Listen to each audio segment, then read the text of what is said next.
I never thought a backup generator would turn my life into a circus. But when Brenda Carmichael from the HOA demanded a key to my personal property, things escalated faster than a tornado through a trailer park.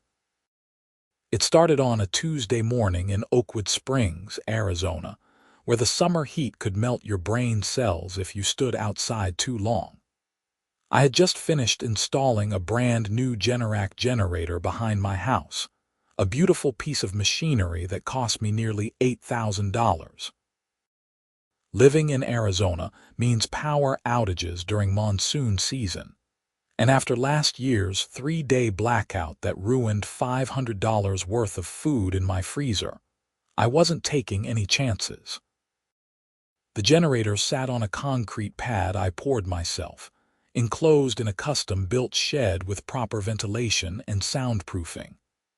I'm Franklin Zimmerman, and I work as an electrical contractor, so I knew exactly what I was doing.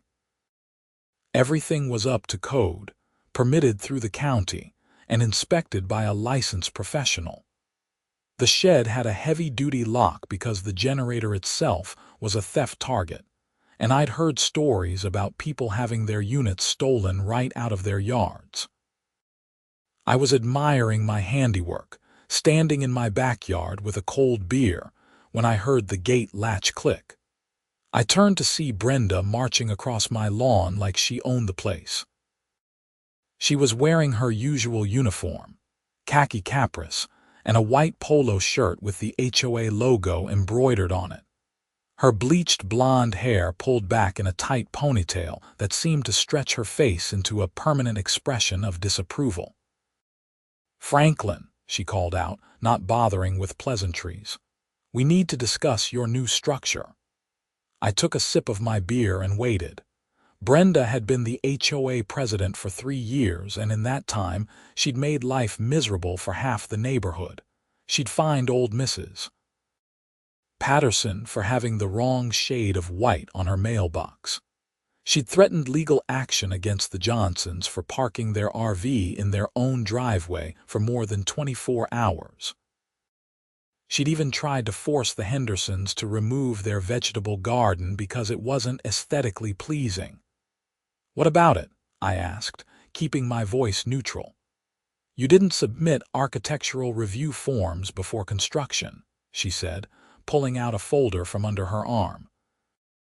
"That's a violation of Section 12, Paragraph 4 of the HOA bylaws." I set my beer down on the patio table and walked over to my own folder, which I'd been smart enough to keep handy. "Actually, I submitted the forms 6 weeks ago. Here's my copy with the timestamp from when I dropped it in the HOA office mailbox. And here's the certified mail receipt from when I sent a second copy to your home address." Both submissions included detailed plans, specifications, and county permits. Brenda's face flushed red as she snatched the papers from my hand. She scanned them quickly, her lips pressed into a thin line. "Well, the committee hasn't approved them yet. You should have waited for approval before beginning construction." The bylaws state the committee has 30 days to respond. It's been 42 days. According to Section 12, Paragraph 8, failure to respond within the specified time frame constitutes automatic approval. I'd read those bylaws front to back before starting my project. She glared at me, and I could see her mentally scrambling for another angle. "The noise levels from this generator will disturb the neighbors. That's a violation of the Quiet Enjoyment Clause. The unit is rated at 62 decibels at 23 feet, which is quieter than a normal conversation. It's also enclosed in a soundproof shed that reduces external noise by an additional 20 decibels. During my test run yesterday, I measured 51 decibels at the property line, well below the county's 75 decibel limit for residential areas." Brenda's jaw clenched. She wasn't used to people standing up to her with facts and documentation. Most homeowners in Oakwood Springs just rolled over and accepted whatever she demanded, because fighting the HOA seemed like too much trouble. "Regardless," she said, her voice taking on that condescending tone she used when she knew she was losing an argument, "as HOA president, I need to have a key to access this structure for regular inspections." I laughed. I couldn't help it. "You want a key to my personal property? To a shed containing an $8,000 generator? Absolutely not. It's not a request, Franklin. It's a requirement. All outbuildings must be accessible to the HOA board for compliance inspections. Show me where it says that in the bylaws." She flipped through her folder, and I watched her frustration grow as she couldn't find what she was looking for. "It's implied under the Inspection Rights Clause. The Inspection Rights Clause says the HOA can inspect the exterior of structures and common areas. It says nothing about accessing locked private property. You want to look at my shed? Fine. Come look at it from the outside. You want to get inside? Get a warrant." Brenda took a step closer to me, and I could smell her perfume, something floral and overpowering. "You're being very difficult, Franklin. I'm trying to ensure compliance for the good of the entire community. If you don't provide me with a key within 48 hours, I'll have no choice but to fine you $100 per day for non-compliance." "Fine me for what? I've violated nothing. I have permits, approval by default, and I'm within all noise and setback requirements. You're making up rules as you go." She smiled then, a cold, calculating smile that made my skin crawl. "We'll see what the HOA board has to say about this at the next meeting. I suggest you attend. Thursday night, 7 p.m. With that, she turned on her heel and marched back across my lawn, letting herself out through the gate without another word.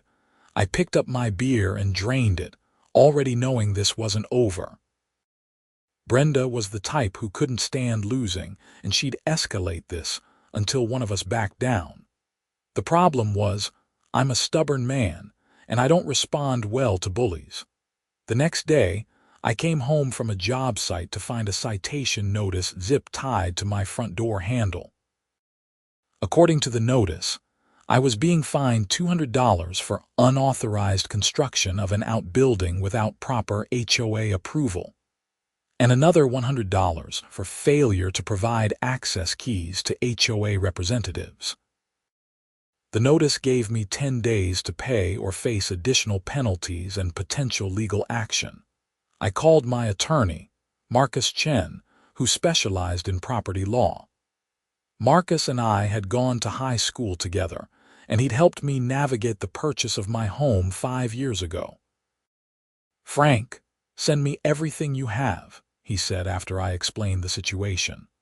"Photos, permits, bylaws, correspondence, everything. If you followed the process correctly, which it sounds like you did, they don't have a leg to stand on. Can they really fine me for not giving them a key?" "Not unless it's explicitly stated in the bylaws, which you say it isn't. HOAs have broad authority, but it's not unlimited. They can't just make up rules on the fly.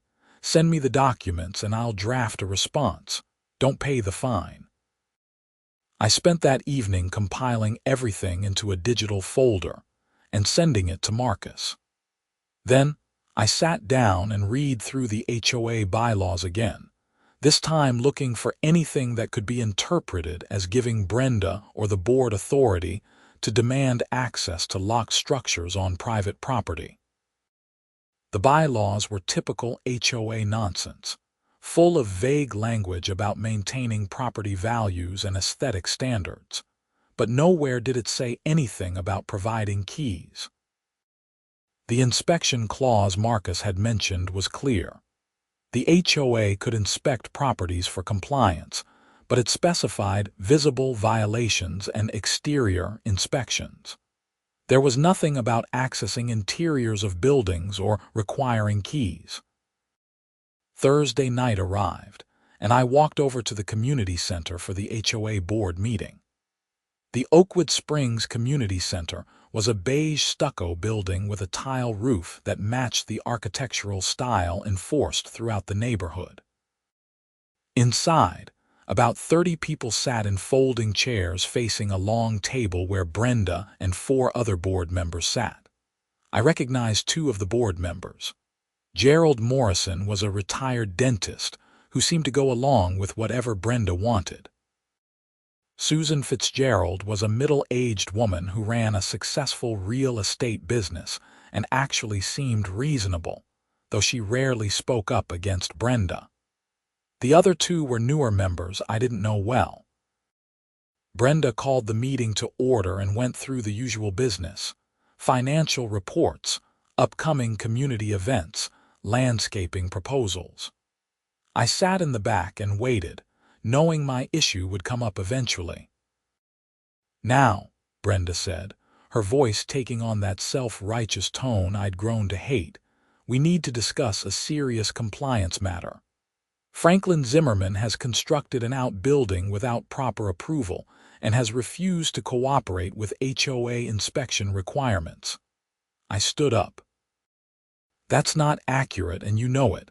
Brenda's eyes narrowed. "Mr. Zimmerman, you'll have an opportunity to speak when I'm finished." "No, I'll speak now because you're misrepresenting the facts to the board and the community."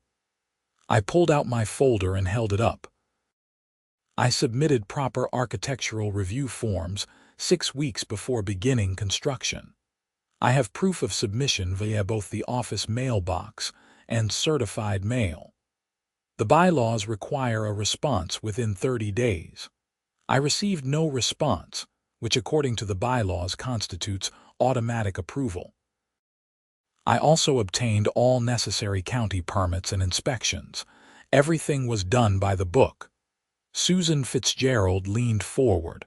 "Brenda, is this true? Did he submit the forms?" Brenda waved her hand dismissively. "Whether he submitted forms or not is irrelevant. The real issue is that he's refusing to provide the HOA with access to his property for compliance inspections. I'm refusing to give you a key to a locked shed containing thousands of dollars worth of my personal property," I corrected.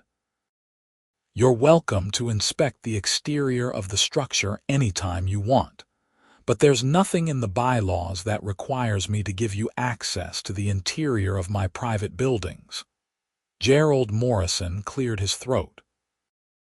"Brenda, maybe we should table this until we can review the bylaws more carefully." "There's nothing to review," Brenda snapped. "The HOA has a right to ensure compliance. If Mr. Zimmerman has nothing to hide, he should have no problem providing a key." "It's not about having something to hide," I said, my voice rising slightly. "It's about property rights and privacy. Would you give me a key to your house, Brenda? After all, if you have nothing to hide, you shouldn't mind." Several people in the audience murmured in agreement. Brenda's face went red. "That's completely different, and you know it." "How is it different? It's my property, my lock, my equipment. The bylaws don't give you the authority to demand access." Susan spoke up again. "I think Gerald's right. We should review this more carefully before imposing fines. Franklin, can you provide the board with copies of your permits and submission records?" I already sent copies to Brenda 6 weeks ago with my architectural review forms. "But sure, I'll provide them again." I walked to the front and handed Susan a copy of my folder. Brenda looked like she wanted to explode. "This is ridiculous. We're the HOA board. We have authority." "Authority granted by the bylaws," Susan said, flipping through my documents. "And if the bylaws don't support demanding keys to private structures, then we don't have that authority. Franklin, these look complete. You clearly followed the process."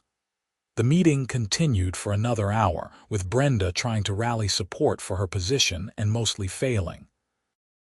By the end, the board voted 3-2 to rescind my fines and table the access issue, pending a legal review of the bylaws. Brenda and Gerald voted against rescinding the fines, but they were outnumbered. I walked out of that meeting feeling vindicated but not relieved. I knew Brenda well enough to know this wasn't over. Sure enough, 2 days later, I woke up to find someone had tried to break into my generator shed. The lock was damaged, with scratch marks around the keyhole indicating someone had tried to pick it. They hadn't succeeded in getting in, but the message was clear. I installed a security camera system that afternoon, with cameras covering the generator shed, my backyard, front yard, and both side gates. They were high-definition models with night vision and motion detection, uploading footage directly to cloud storage. If someone was going to mess with my property, I wanted evidence. The cameras paid off 3 days later. At 2:30 in the morning, my phone buzzed with a motion alert. I pulled up the camera feed and watched as Brenda Carmichael, dressed in dark clothes, let herself into my backyard through the side gate, using a key that probably came from the previous homeowner. I lay in bed and watched as she approached my generator shed with what looked like a cordless drill. She spent about 5 minutes trying to drill out the lock before giving up, apparently realizing the heavy-duty commercial-grade lock I'd installed wasn't going to yield to her amateur attempt. Then, she did something that made my blood boil. She pulled out a can of spray paint and wrote "code violation" in large red letters across the front of my shed. I was already calling the police before she finished. The dispatcher took my information and said an officer would be there within 20 minutes. I got dressed and went outside, flipping on my backyard lights as Brenda was heading toward the gate. She froze when she saw me, the spray paint can still in her hand. "Police are on their way," I said calmly. "You might want to stick around." "This is my community," she said, her voice shaking with either fear or rage, I couldn't tell which. "I have a right to ensure compliance. You have a right to follow the law, which doesn't include trespassing on private property at 2:30 in the morning and vandalizing someone's belongings." That's going to be a tough one to explain to the cops. She tried to push past me toward the gate, but I blocked her path. "You're not going anywhere until the police get here. Get out of my way, or I'll have you arrested for assault. I'm not touching you. I'm standing on my property, which you're currently trespassing on. Feel free to call the police yourself." "Oh wait, they're already coming." We stood there in an awkward standoff for about 15 minutes before a Oakwood Springs police cruiser pulled up in front of my house. I walked around to meet the officer, a young guy named Rodriguez who looked like he'd rather be anywhere else. "You reported a trespassing and vandalism?" he asked. "Yes, officer. The suspect is in my backyard. I have video footage of the entire incident." Rodriguez followed me around the house, where Brenda was sitting on my patio chair looking defiant. When she saw the officer, her demeanor changed instantly. "Officer, thank goodness you're here," she said, standing up. "This man has been harassing me and refusing to comply with HOA regulations. I came here to discuss the matter and he's holding me hostage." Rodriguez looked at me, then at Brenda, then at the spray-painted shed. "Madam, it's 2:45 in the morning. You came here to discuss HOA business at this hour." "Well, I was taking a walk and noticed his gate was open, so I came in to check if everything was okay. Security, you know." I pulled out my phone and showed Rodriguez the video footage.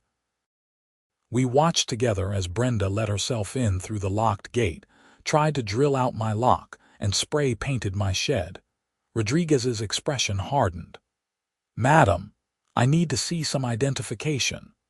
The smugness drained from Brenda's face as she realized the video evidence destroyed her story. She fumbled for her wallet and handed over her driver's license. Rodriguez ran her information, took my statement, photographed the damage, and copied the video footage to his body camera. Then he arrested Brenda Carmichael for criminal trespassing and criminal damage to property. Watching her get handcuffed and put in the back of the police cruiser was one of the most satisfying moments of my life. She kept insisting this was all a misunderstanding, that as HOA president she had authority to inspect properties, that I was the one breaking the rules. Rodriguez wasn't buying it.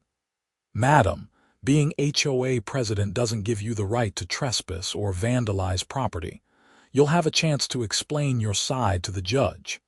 After they left, I spent an hour cleaning the spray paint off my shed. It came off relatively easily with some paint thinner, but I documented everything with photos before cleaning it, just in case I needed evidence for court. The next morning, the neighborhood was buzzing with the news. Brenda had apparently been released on bond, and she was telling everyone who would listen that I'd set her up, that she'd done nothing wrong, that I was trying to destroy her reputation, because I didn't want to follow the rules.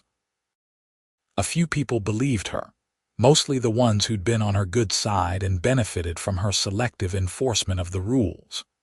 But most of the neighborhood had their own horror stories about Brenda's overreach, and they were quietly thrilled that someone had finally stood up to her. Susan Fitzgerald called me that afternoon. "Franklin, I heard about what happened. The board is meeting tonight for an emergency session. We need to discuss Brenda's status as president."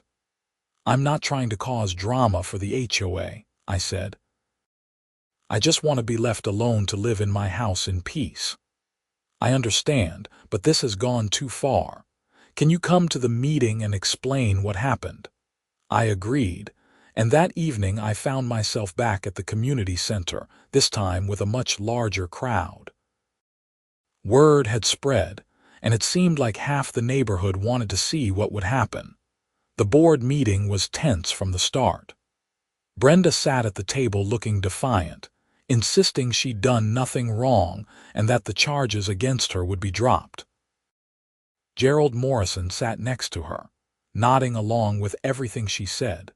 Susan opened the floor for me to speak, and I presented the same video footage I'd shown the police. The room went silent as people watched Brenda trespassing, attempting to destroy my lock and vandalizing my shed. When the video ended, Susan turned to Brenda. "Do you have any explanation for this?" "It's taken out of context," Brenda said. "I was performing my duties as HOA president. Franklin has been in violation of our bylaws and he refused to cooperate with inspections. By breaking into his property in the middle of the night and spray painting his shed." Susan's voice was incredulous. "I was making a point about the code violation." "There is no code violation," I said. "I've followed every rule, submitted every form, obtained every permit.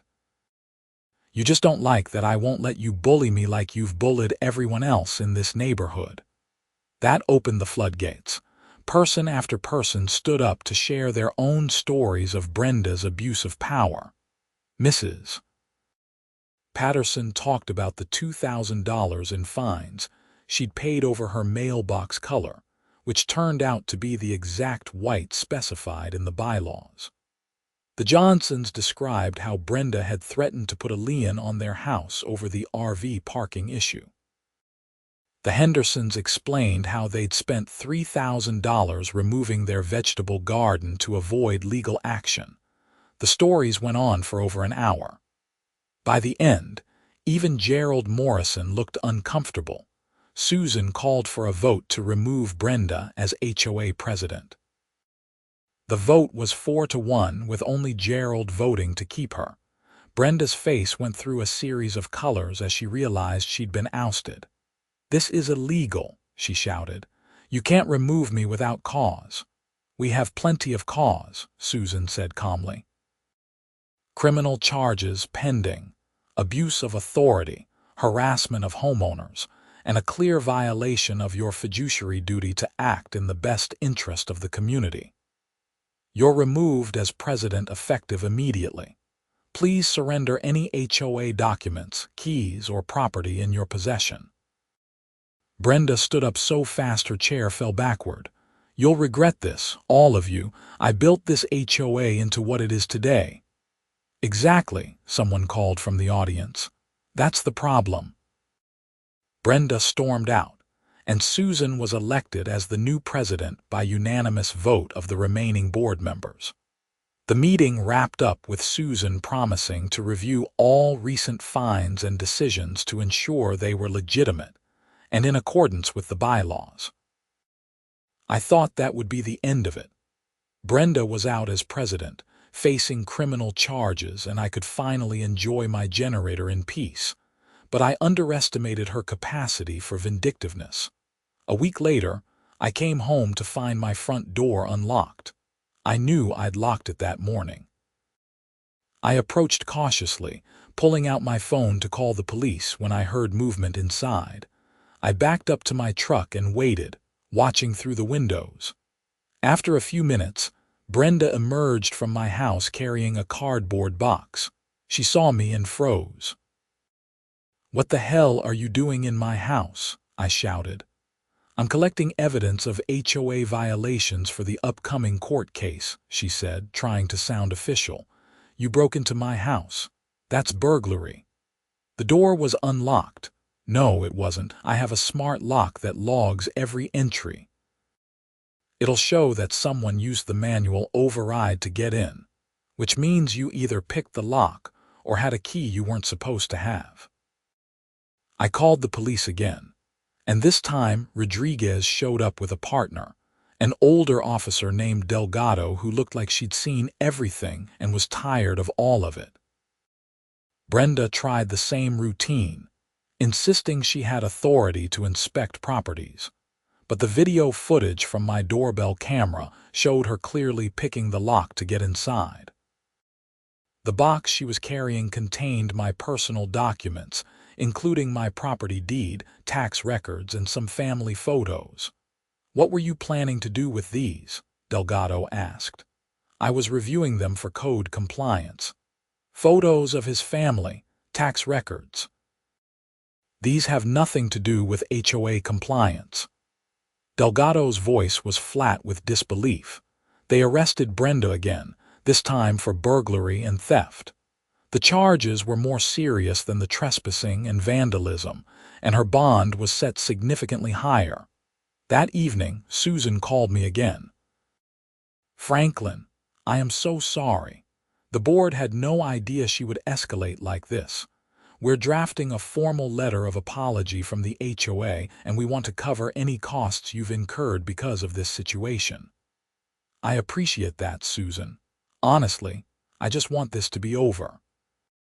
"There's one more thing. We discovered that Brenda has been collecting keys from homeowners over the years, claiming they were required for emergency access. We found a lockbox in the HOA office with over 40 keys, all labeled with addresses. That's probably how she got into your yard the first time." My blood ran cold. "She's been able to access 40 houses whenever she wanted." "It appears so. We're sending a letter to every affected homeowner tomorrow recommending they change their locks. The HOA will reimburse the cost." This is a massive liability issue, and frankly, I'm shocked none of us knew about it. I hung up and immediately called a locksmith. While I was waiting for them to arrive, I started thinking about the implications. Brenda had access to dozens of homes, had been entering my property without permission, and had shown she was willing to break multiple laws to get her way. What else had she done? The locksmith arrived and changed all my locks, including the front door, back door, and both gate locks. I upgraded to smart locks that would alert me if anyone tampered with them and required either a code or my fingerprint to open. The cost came to about $1,200, but the peace of mind was worth it. The HOA reimbursed me 3 days later, true to Susan's word. Over the next few weeks, the full scope of Brenda's misconduct came to light. Multiple homeowners reported that items had gone missing from their houses over the past 3 years, things they'd assumed were misplaced or stolen during parties. Now they realized Brenda had been entering their homes without permission. The Hendersons discovered that expensive garden tools had disappeared from their shed. Mrs. Patterson was missing jewelry. The Johnsons found that their RV had been damaged while parked in storage, with scratches that looked suspiciously deliberate. A class action lawsuit was filed against Brenda personally for invasion of privacy, theft, and emotional distress. The HOA also sued her for mismanagement and abuse of authority. Her attorney tried to argue that she'd been acting in her capacity as HOA president and therefore had immunity, but the evidence showed she'd been acting far outside any reasonable interpretation of her authority. My criminal case went to trial 4 months later. Brenda had pleaded not guilty to all charges, and her attorney tried to paint her as a dedicated community servant who'd been targeted by a vindictive homeowner who didn't want to follow the rules.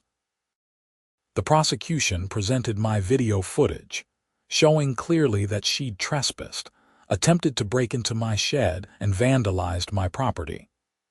They also presented the doorbell footage of her breaking into my house and stealing my documents.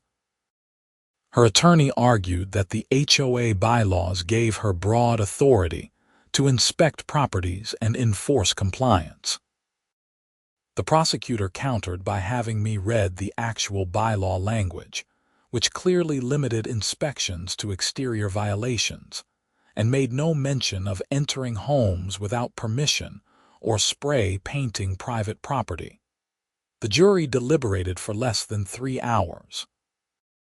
They found her guilty on all counts: criminal trespassing, criminal damage to property, burglary, and theft.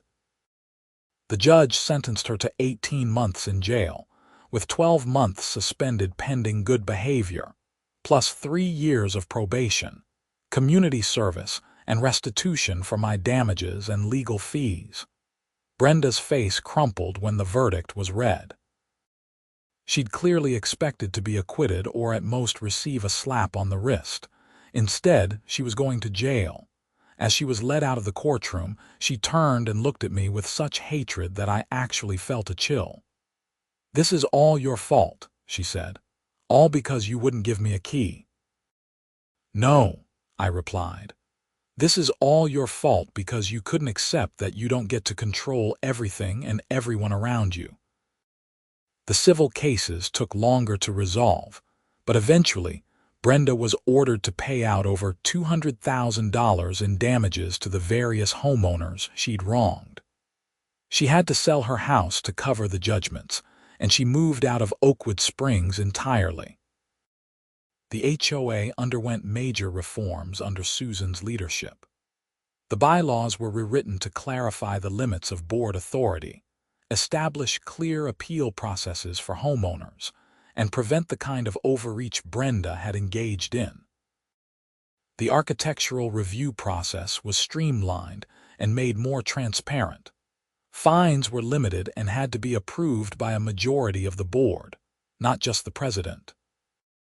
Susan also established a homeowners advisory committee to provide feedback on HOA decisions and ensure the board stayed accountable to the community. I was asked to serve on the committee, and I agreed, figuring I'd gone through enough to have earned a voice in how things were run. My generator shed became something of a neighborhood landmark. People would point it out when giving tours to prospective homeowners, telling the story of how one man stood up to HOA tyranny and won. I even got a call from a local news station wanting to do a story, but I declined. I'd had enough attention. About a year after everything ended, I was in my backyard running a test on the generator when my neighbor, Tom Richardson, leaned over the fence. "You know," he said, "I've been meaning to thank you. After watching what you went through, I finally stood up to my own HOA in my vacation property in Scottsdale. They were trying to fine me for having solar panels. Turned out they had no authority to block solar installations under state law. Got the panels approved and the fines dropped." "Good for you," I said. Sometimes you just have to stand your ground. Yeah, but it's scary. You could have lost your house if things had gone differently. Maybe, but I would have lost my self-respect if I'd rolled over. Some things are worth fighting for. Tom nodded and went back to his yard. I finished the generator test and locked up the shed with my heavy-duty lock, the one Brenda had never managed to break. As I walked back to my house, I thought about everything that had happened. The stress, the legal fees, the sleepless nights wondering if Brenda would escalate further. Was it worth it? I looked at my house, my property, my generator shed with its fresh coat of paint covering the vandalism. This was my home. I'd worked hard to buy it, to improve it, to make it a place where I felt safe and comfortable. Brenda had tried to take that away from me, not because I'd done anything wrong, but because she couldn't stand someone refusing to submit to her authority. Yeah, it was worth it. The following months were peaceful. The HOA operated smoothly under Susan's leadership, approving reasonable requests and enforcing rules fairly. The neighborhood felt different, less tense, like everyone could breathe a little easier without Brenda's constant surveillance and arbitrary enforcement. I completed several more projects around my house, each one properly submitted and approved through the architectural review process.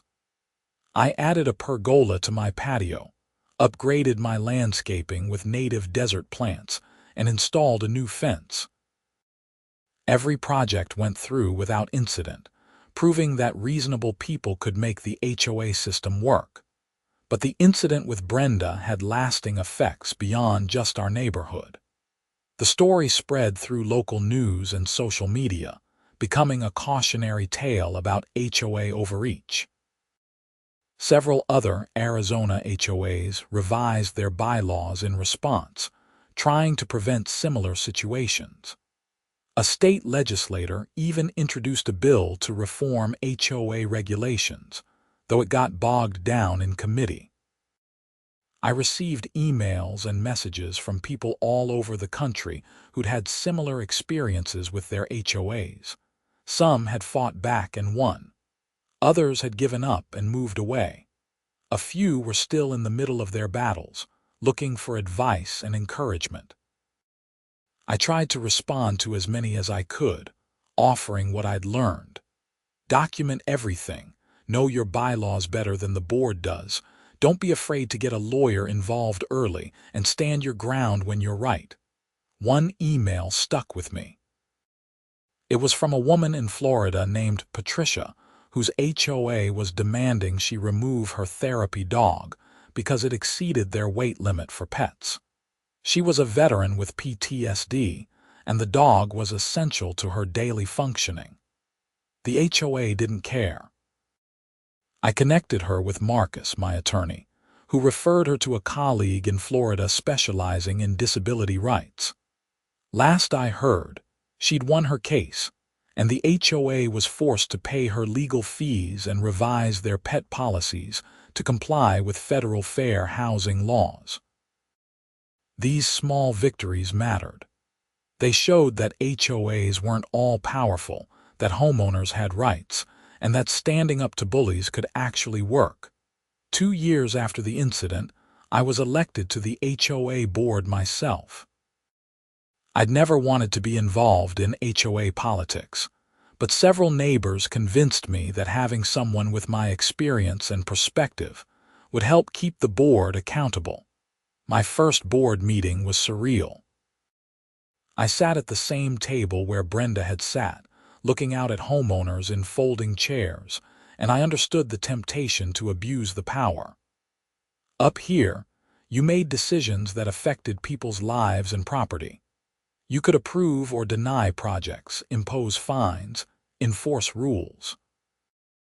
It would be easy to let that go to your head, but I'd seen where that path led, and I was determined to be different.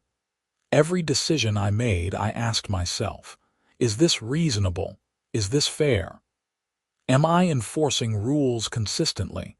Would I accept this if I were on the receiving end? It wasn't always easy. Some homeowners pushed boundaries, trying to get away with clear violations. Some wanted special treatment. Some just wanted to complain about everything. But we worked through it as a board, making decisions based on the bylaws and common sense rather than personal grudges or power trips. When we had to enforce rules, we did it fairly and with clear communication. When homeowners had legitimate concerns, we listened and found solutions. The generator that started everything continued to run perfectly. Arizona's monsoon season brought the inevitable power outages, and while my neighbors sat in the dark, my house hummed along with electricity. Several of them installed their own generators after seeing mine in action, and I helped them navigate the HOA approval process. 3 years after Brenda's arrest, I ran into her at a grocery store in Phoenix. She looked older, worn down by the legal battles and their aftermath. She saw me and quickly turned to go down another aisle, but I called out to her, "Brenda, wait." She stopped but didn't turn around. I walked over and stood where she could see me. I just wanted to say that I never intended for things to escalate the way they did. I just wanted to be left alone to live in my house. She finally looked at me, and her eyes were tired. "You destroyed my life." "No, you destroyed your own life by refusing to respect boundaries and follow the law. All I did was defend myself. I was trying to maintain standards to protect property values. You were trying to control people. There's a difference." She shook her head slowly. "You don't understand what it takes to run an HOA.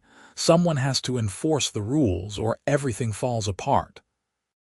Someone has to enforce the rules fairly and within the scope of their authority. You went way beyond that, and you know it." We stood there for a moment in uncomfortable silence. Finally, she said, "I heard you're on the board now." "I am. I hope you do better than I did." She walked away before I could respond, disappearing around the corner toward the checkout lines. I stood there thinking about her final words. They sounded almost like an admission that she'd failed, that she'd let the power corrupt her judgment. I wondered if she'd learned anything from the experience, if she'd reflected on her actions and understood why they were wrong. Or did she still see herself as the victim, punished for trying to do her job? I'd never know, and honestly, it didn't matter. Brenda's story was a cautionary tale, a reminder that authority without accountability inevitably leads to abuse. My job now was to make sure that didn't happen in Oakwood Springs again. As I finished my shopping and drove home, I thought about how a simple backup generator had changed everything. If I'd just given Brenda a key when she first demanded it, none of this would have happened.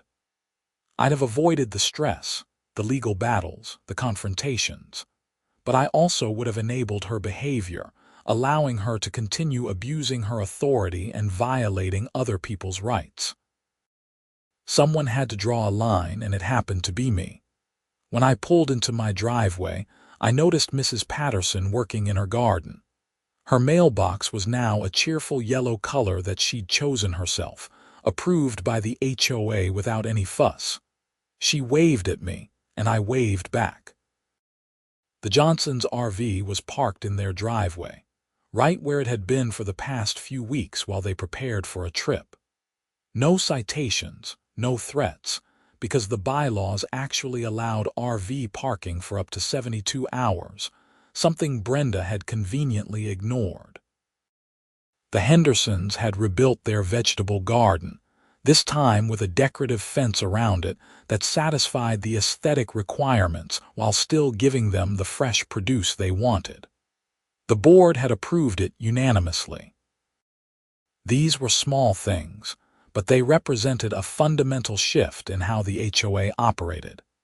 People could live in their homes without fear of arbitrary enforcement or vindictive leadership.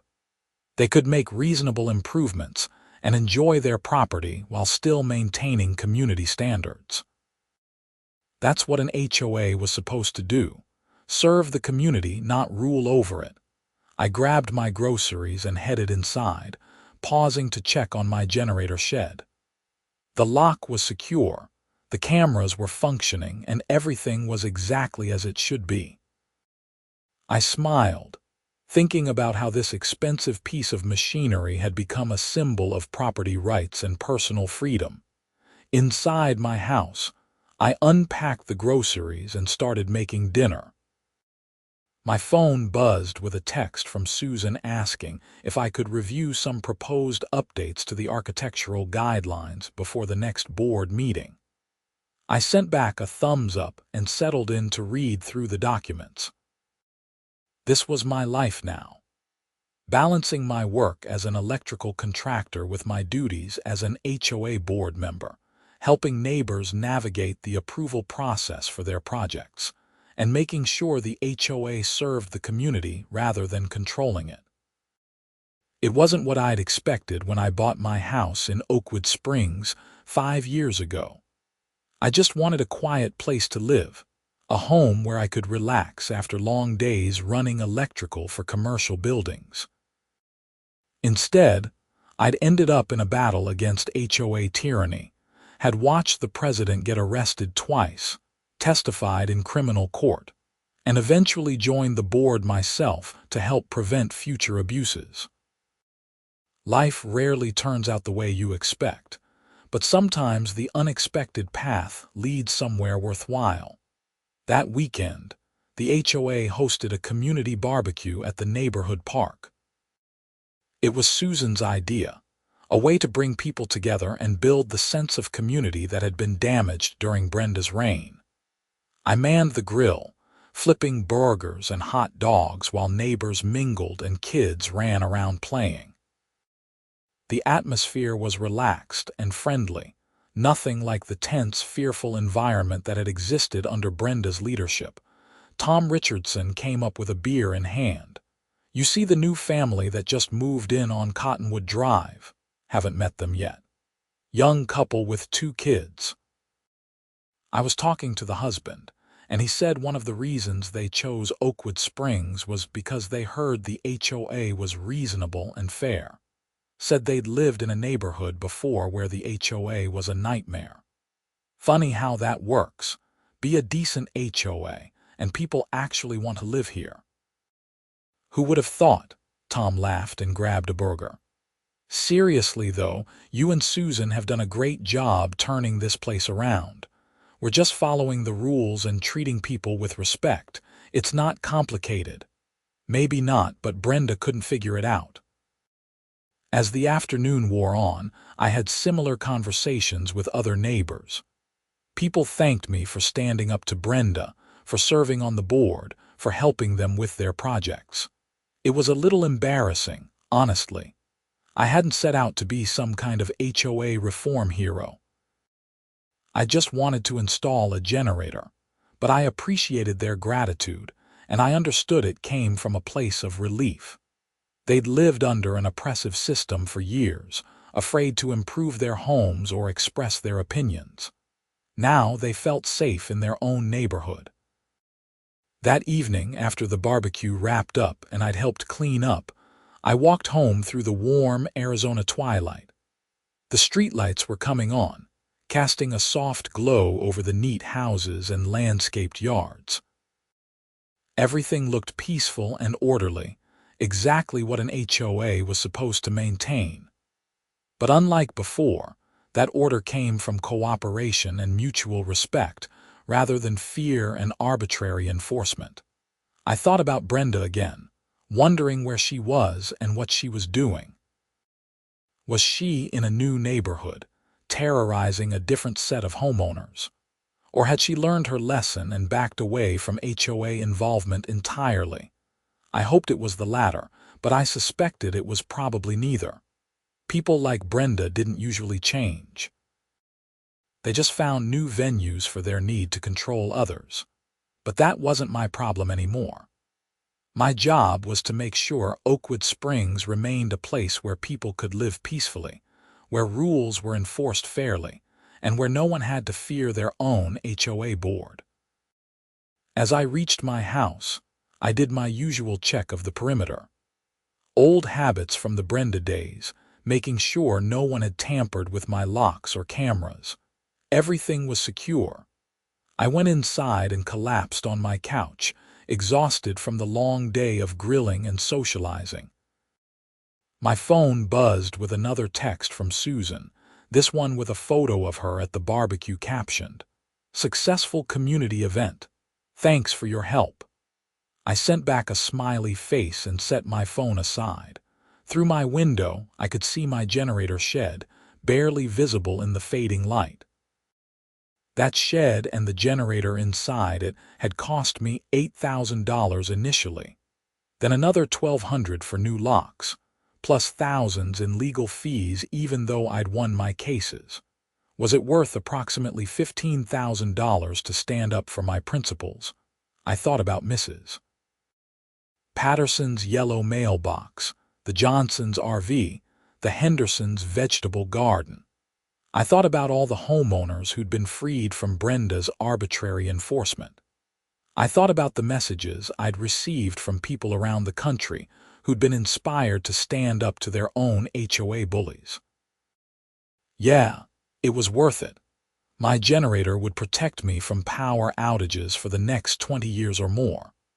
But more importantly, my willingness to fight back had protected an entire community from an abusive leader and helped create a better system for everyone.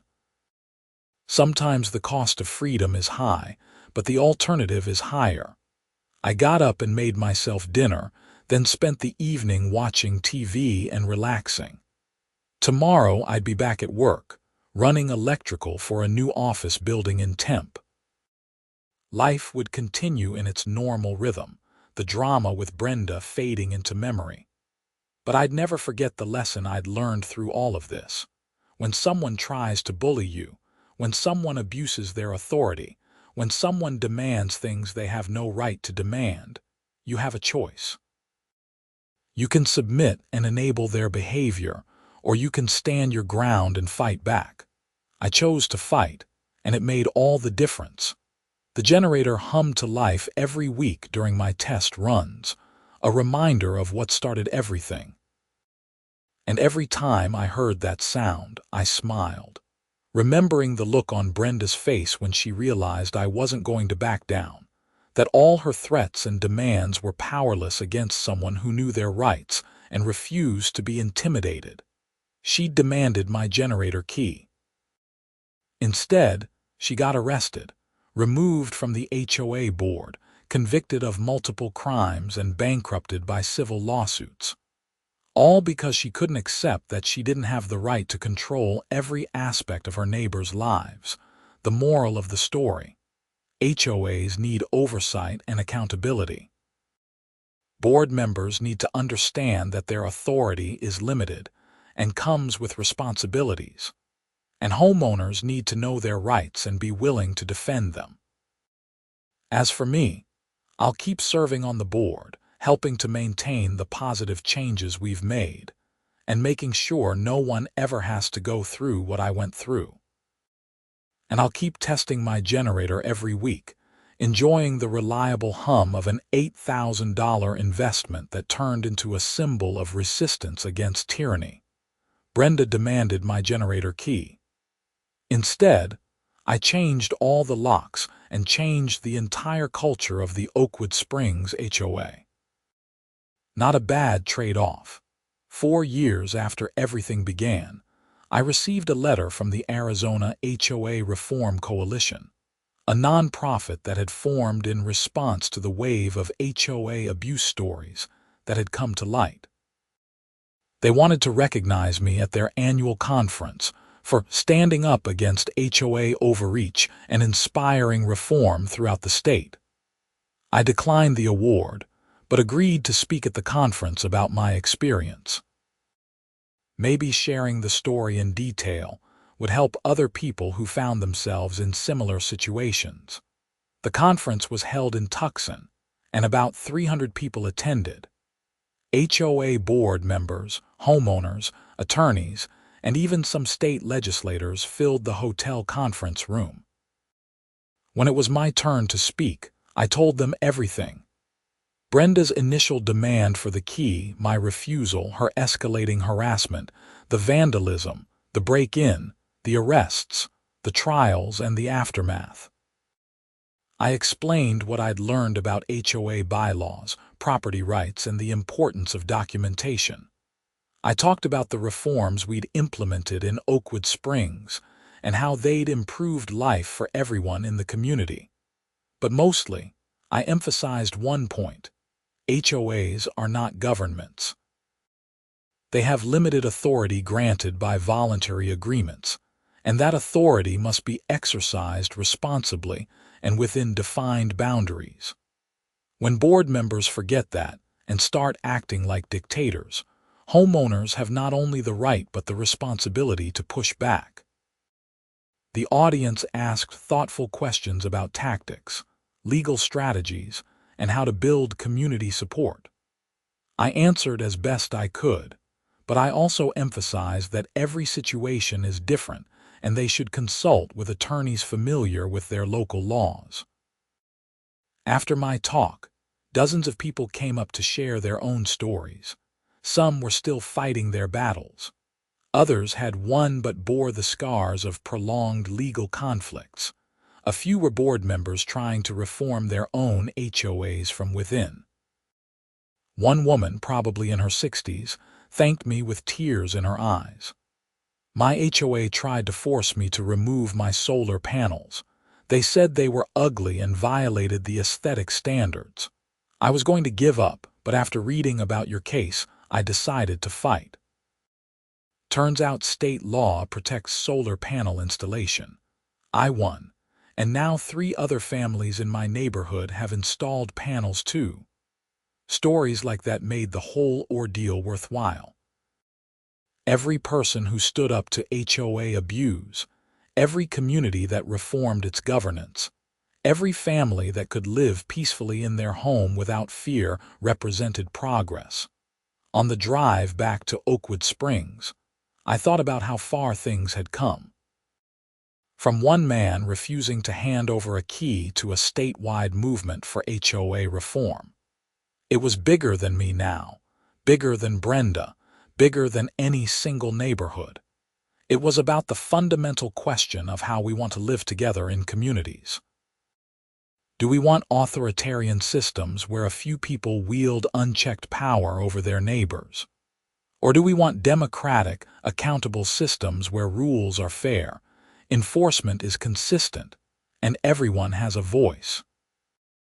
I knew which one I preferred, and I'd spent the last 4 years helping to build it in my own community. When I got home, I found a note on my door from a new neighbor who just moved in across the street. They wanted to install a small workshop in their backyard and were nervous about going through the HOA approval process. Could I help them understand what they needed to do? I smiled and pulled out my phone to text them. This was exactly the kind of thing I'd hoped to achieve. A neighborhood where people felt comfortable asking for help, where the HOA approval process was transparent and navigable, where reasonable projects got approved without drama. I spent the next hour on the phone with my new neighbor, walking them through the architectural review process, explaining what documentation they'd need, and assuring them that as long as they followed the guidelines, they'd be fine. I heard about what happened with the previous HOA president, they said. That's actually why we weren't sure about buying here, but then we talked to some of the neighbors and they all said how much things had improved. That's what convinced us. Well, welcome to the neighborhood. Let me know if you need any help with your project. After hanging up, I walked out to check on my generator. It was time for the weekly test. I unlocked the shed with my fingerprint, admiring the heavy-duty lock that Brenda had never managed to defeat. The generator started smoothly, its reliable hum filling my backyard. I let it run for its standard 30-minute test cycle, checking all the systems and making sure everything was functioning properly. As I stood there listening to the machine that had inadvertently sparked a revolution, I felt a deep sense of satisfaction. Not because I'd won against Brenda, though there was some vindication in that, but because I'd helped create something better, something that would outlast both of us. The Oakwood Springs HOA would continue long after I'd moved away or passed on. Board members would come and go, residents would turn over, and new challenges would arise. But the reforms we'd implemented, the culture of fairness and accountability we'd established, and the precedent of standing up to abuse would remain. Future homeowners in Oakwood Springs would never know how close their community came to being permanently damaged by one person's need for control. They'd just enjoy living in a well-maintained neighborhood with a reasonable HOA, never realizing how hard some people had fought to make that possible. And that was fine. I didn't need recognition or gratitude. I just needed to know that my home, my neighborhood, was a place where people could live freely within reasonable rules, where no one had to fear their own HOA board. The generator completed its test cycle, and I shut it down, locked up the shed, and headed inside. Tomorrow would bring new challenges, new projects, new opportunities to help maintain the community we'd built. But tonight, I'd sit on my couch, drink a beer, and enjoy the simple pleasure of living in my own house without someone demanding keys, threatening fines, or spray painting my property. Sometimes the best victories are the quiet ones, the ones where you simply get to live your life in peace. And if securing that peace requires standing up to a bully, fighting through the legal system, and refusing to back down no matter how much pressure gets applied, then so be it. That's the price of freedom, and I'd pay it again in a heartbeat. 5 years after the incident that changed everything, I stood in my backyard during a monsoon storm, watching my generator automatically kick on as the power failed throughout the neighborhood. My house remained fully lit while darkness descended on the surrounding homes. Within minutes, I saw flashlights moving around in my neighbors' houses as they dug out candles and battery-powered lamps. A few of them had installed their own generators after seeing mine in action, and their houses remained lit as well. But most hadn't, and they'd spend the next few hours in the dark waiting for the utility company to restore power. I thought about inviting some of them over, offering them the use of my electricity to charge their phones or cool off in my air conditioning. But that felt like gloating, like showing off my foresight at their expense. Instead, I just stood there in the rain, watching my $8,000 investment do exactly what I'd bought it to do, keep my home running during a power outage. The shed I'd built protected it from the elements. The locks I'd installed kept it secure. The cameras I'd mounted ensured no one would tamper with it again, and most importantly, no one had a key but me. Not the HOA, not Brenda, not anyone. My property, my lock, my choice. That simple principle, that basic assertion of property rights, had cost me thousands of dollars and countless hours of stress. But it had also freed an entire community from abuse and helped spark a statewide movement for HOA reform. Not bad for a backup generator. As the storm continued and my generator hummed reliably in its weatherproof shed, I went inside to dry off and wait out the outage in comfort. My refrigerator kept running, my air conditioning kept cooling, my TV kept entertaining me. Everything worked exactly as it should, exactly as I'd planned when I first decided to install the generator. And that, ultimately, was the whole point. A man should be able to improve his property, protect his investment, and live in his home without someone else demanding control over his personal possessions. When that basic right gets challenged, when someone oversteps their authority and tries to take what isn't theirs, you have to stand up and fight back.